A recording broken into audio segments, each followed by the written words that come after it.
كما راكم تشوفوا هذا النهار عندنا الجو بارد بزاف. النواحي ديال بركان، مدينة بركان، الجو عندنا بارد.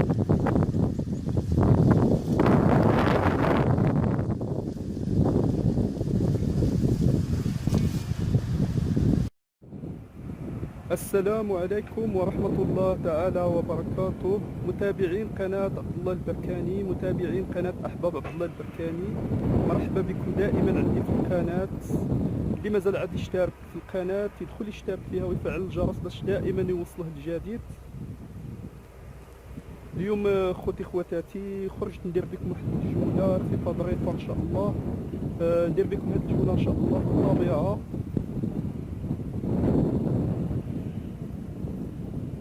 ونتمنى ان شاء الله تعجبكم هذه الجوله. كما راكم تشوفوا هذا النهار كانت تصبت عندنا شويه ديال الشتاء، تبارك الله ما شاء الله. نطلبوا الله سبحانه يرحمنا برحمته ويعطينا الشتاء على قد النفع، امين يا رب العالمين.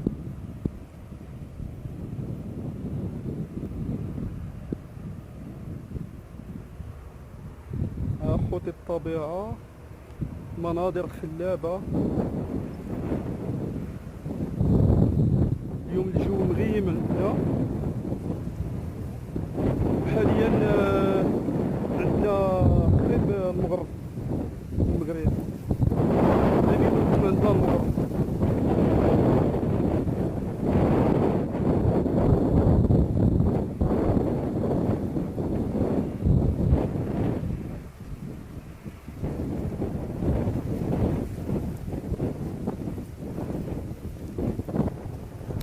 ديروا لايك، بارطاجيو في مواقع التواصل الاجتماعي باش دائما نجيب لكم الجديد، وخليكم معايا حتى لاخر فيديو.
اخوتي اخواتي، السلام عليكم، فضلا، وان شاء الله في فيديو قادم. مع السلامة.